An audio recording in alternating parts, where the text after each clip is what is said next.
Hello everybody, it's me, Fee, or Fiona Timms, otherwise known as White Zulu, author of my autobiography of the same name, and I welcome you all to another chapter of my book.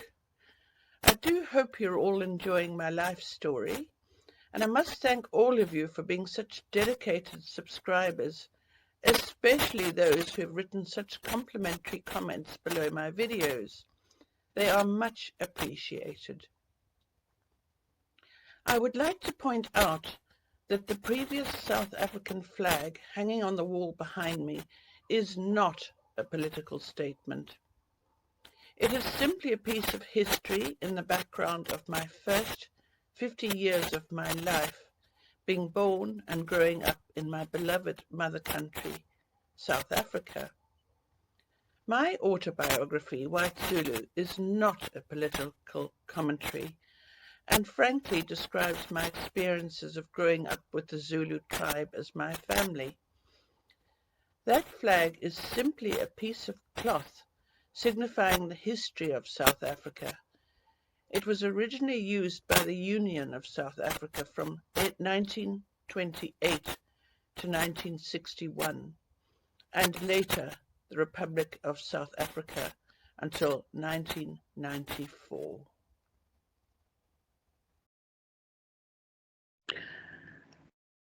Hello everybody, it's me, Fee Timms, and hello to Clive, hello to Tony in New Zealand, hello to Henley LaRue, I'll get your name right one of these days, and of course Scott. I gather you're all enjoying this, and today it's Glen Cruton Part 2, 1971. It's still my first day having flown from Durban to Johannesburg to Heathrow, spent a couple of nights in the flat in London, and then come up on a train to Crianlarich. And we'd had lunch, and now it was time for dinner. Fred reappeared looking splendid in his full regalia. A beautiful big hairy white sporran over the mackay kilt, and his scian dhu, a dagger tucked into one of his long socks. With his thick dark auburn hair and cheeks slightly reddened from the cold outside, he looked the very part of a handsome young Scottish laird. Just the sight of him made me go weak at the knees with love, and I started to wish that we were going to have the evening to ourselves and have an early night to snuggle up in that warm, inviting-looking bed. We came down the big staircase to the huge drawing room for drinks at 5 to 7. Another elegantly appointed room. It was more formal, with every stick of furniture highly polished, and an enormous fireplace with an ornate white marble mantelpiece. There was a gleaming grand piano in one corner with framed portrait photos of Fred placed on the lid, and rather uncomfortable-looking antique armchairs placed around, some against the pale green walls as if in a surgery waiting room. Ba and Bob were in full mackay tartan as well.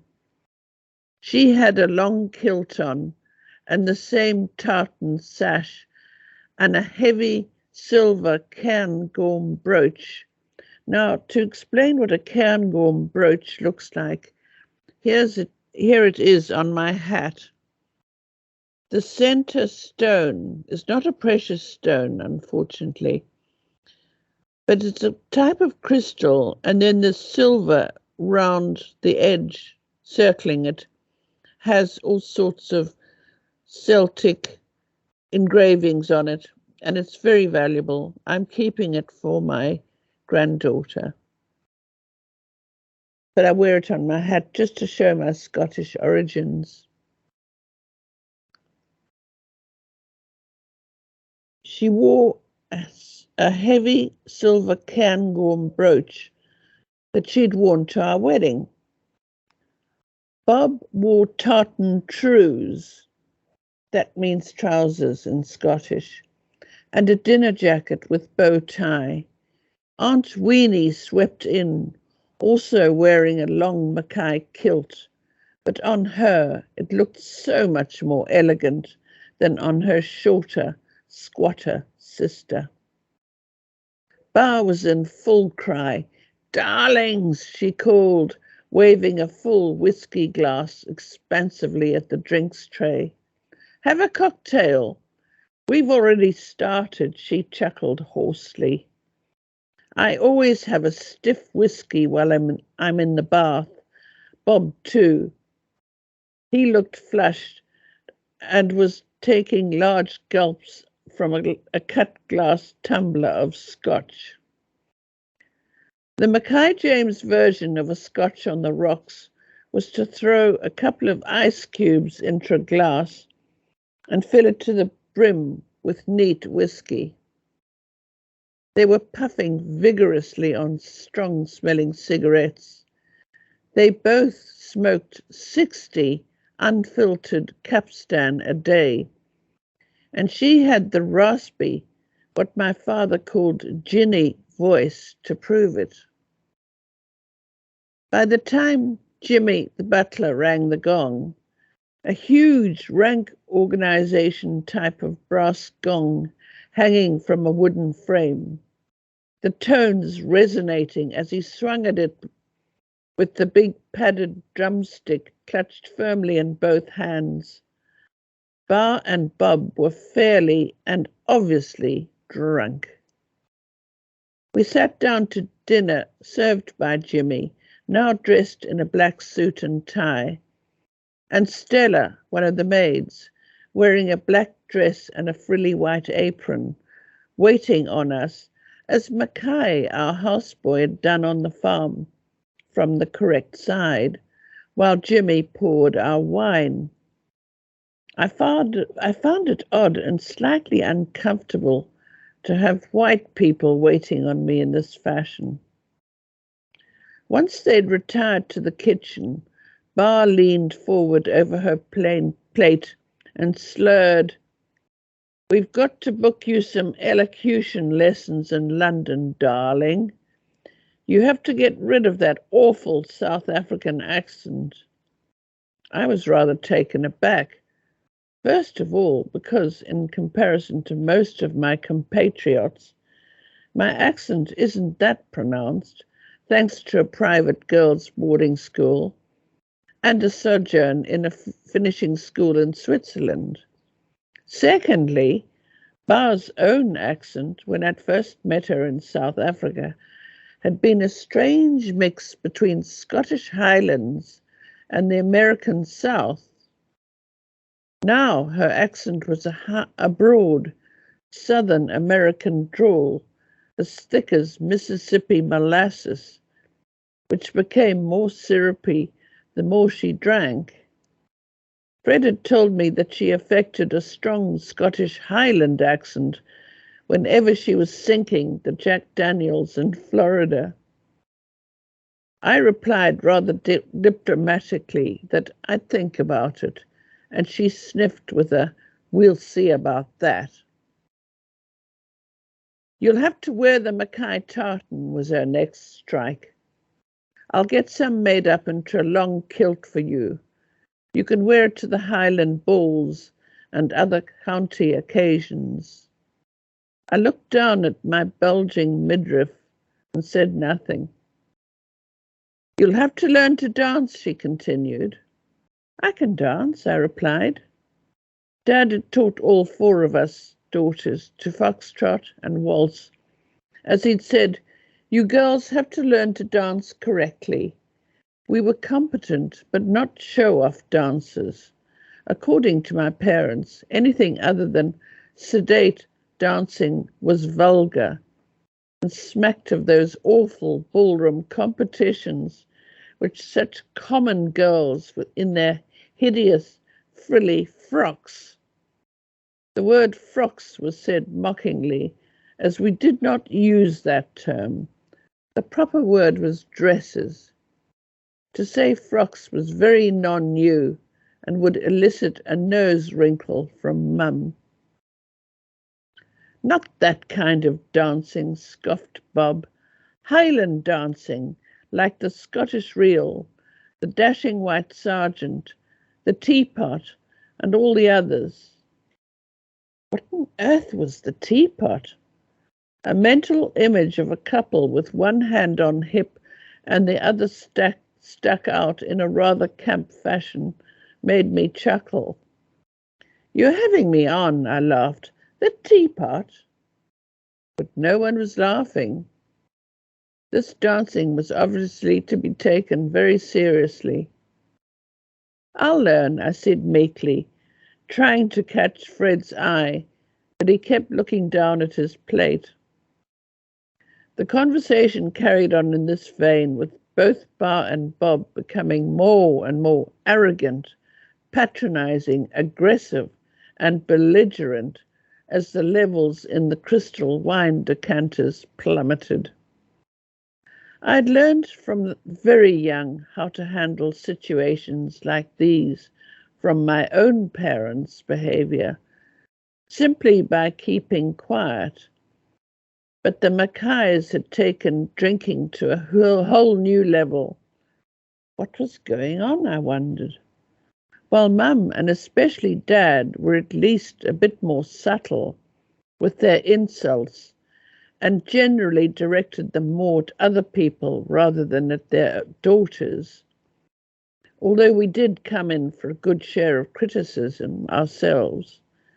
My new parents-in-law made derogatory personal comments directly to my face. Throughout my ordeal, Aunt Weenie kept up her impeccably gracious manner towards me, still asking politely about our boat trip, which was quite reassuring. Fred had told me what little he knew of his Aunt Weenie's background. She was Bar's very beautiful and talented younger sister, and had outshone her less attractive older sibling who, to be blunt, had absolutely nothing going for her in any of the departments that really mattered in young ladies of their social status. While Weenie was tall and willowy with high cheekbones, a flawless complexion, and abundantly natural blonde curls, Bar was squat with a masculine figure. Her skin was coarse, and she had an unusually prolific growth of facial fuzz.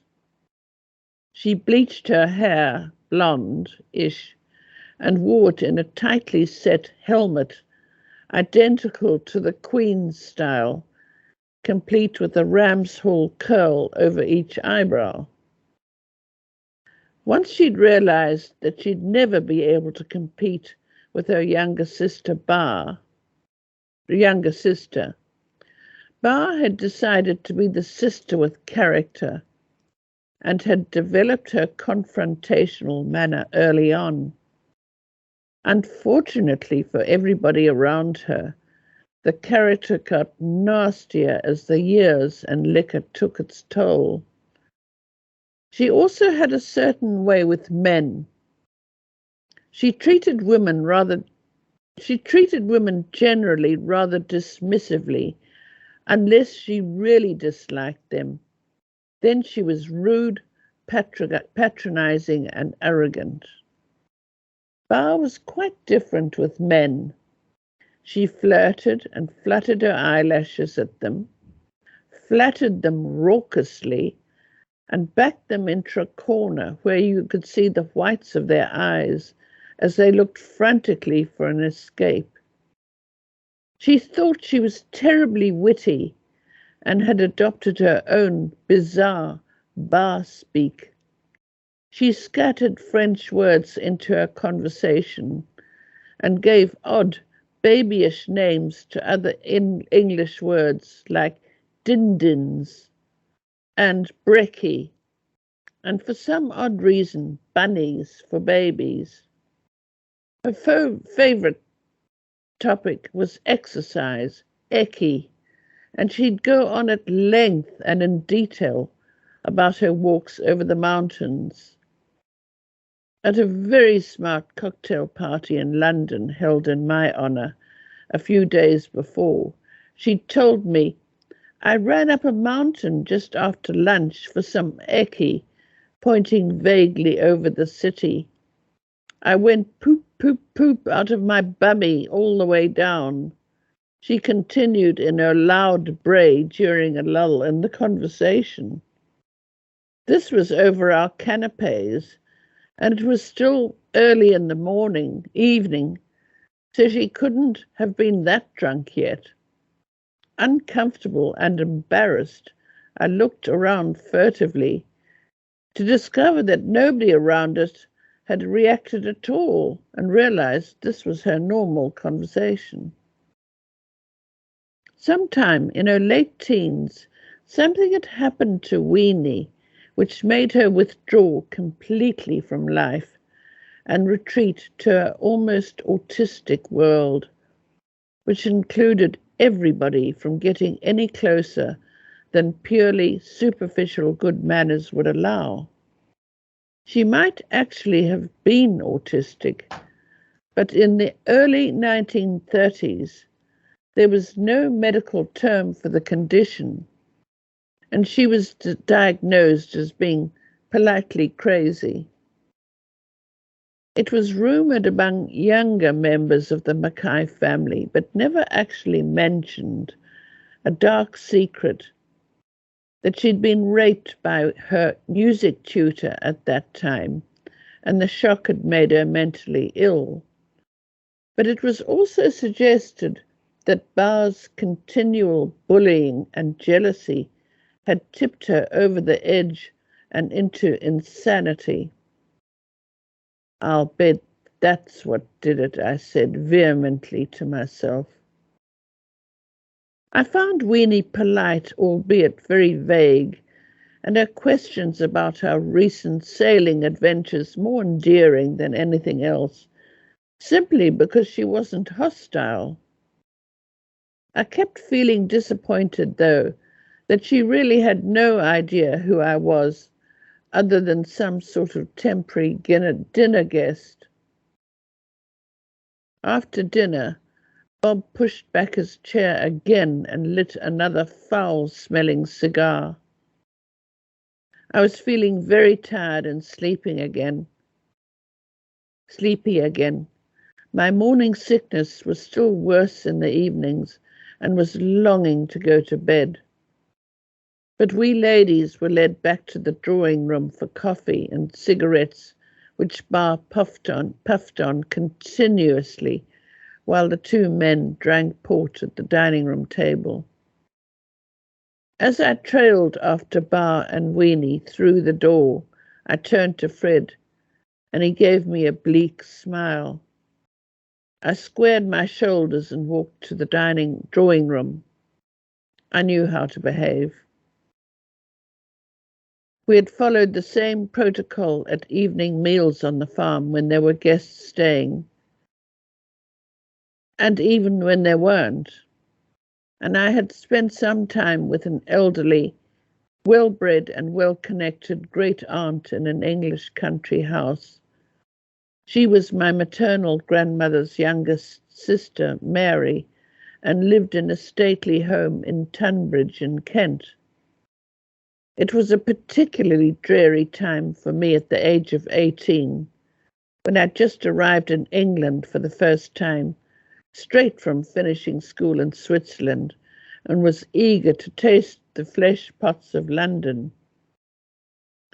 Instead, I had been put onto a train to visit a strange, wispy old woman and a rather revolting and melancholy old husband who spent most of his time in the lavatory, which was uncomfortably right next to their drawing room, appearing sporadically after much noisy flushing to ply me with port and stale water biscuits, and trying to paw my leg with his wizened, liver-spotted claw of a hand. Yes, I knew how to behave. After we'd settled in the drawing room, demi-tasse of coffee held delicately in one hand, lit cigarette in the other, Bar began to interrogate me on that most volatile and indefensible subject, apartheid, and why you white South Africans had allowed it to go on for so long, especially as we knew the blacks were being systematically eradicated. It was tantamount to Germans turning a blind eye to Hitler's genocide of the Jews. At the age of 21, and having had very few opportunities for political debates, along with money, sex, and religion, politics were a taboo subject at home. I hadn't acquired the technique of defending our role as a minority group of English-speaking whites, outvoted by determined white Afrikaners, and thus having no say in how the country was run. On the strength of her 2-week stay in South Africa, and in spite of not having even met one black person, apart by having Makai, our houseboy, introduced to them by Mum, as was the custom when we had visitors, when he brought the drinks tray out onto the front veranda, he grinned and bobbed his head with a sanbonani, as he always did on introduction, as he didn't have a word of English. Bar and Bob had completely ignored him and didn't greet him back, something no South Africa, other than my parents' most liberal friends, would ever do.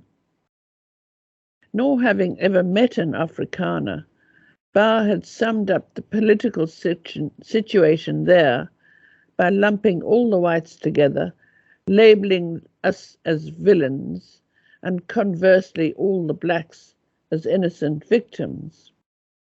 Her self-assurance that she had assessed the situation correctly gave her the impetus to fire questions at me like, "Why did you allow it to happen? It's not as if you didn't know what was going on." But actually, we did not know what was going on, as we had no freedom of press or radio, no television, and a complete news embargo on any overseas broadcasts coming in. So we were completely in the dark. I was too exhausted and out of my depth to try and defend myself. It's hard at the best of times to explain to a judgmental outsider how we would have been at terrible risks ourselves if we'd spoken out against the state. That is all for the time being, and there's more to come next week. I would like to thank John Moslane for putting aside his Friday afternoons to help me produce these videos. Without him, I could not do this. I would also like to thank Sean van Vuren for his sterling work in uploading my videos to my YouTube channel, adding the photos, as well as managing my channel so professionally. If you would like to know more about my other works, I have written 5 books in all, and each one is autobiographical. Please visit my website at www.whitezulubook.com, where you will find a lot more information as well as plenty of photographs. Thank you so much for listening. I hope you enjoyed my life story, and there is plenty more to come. A thumbnail photo will be attached each week. And thank you so much for all your support and all the very kind remarks you make in complimenting me on my work. I really appreciate it. Goodbye.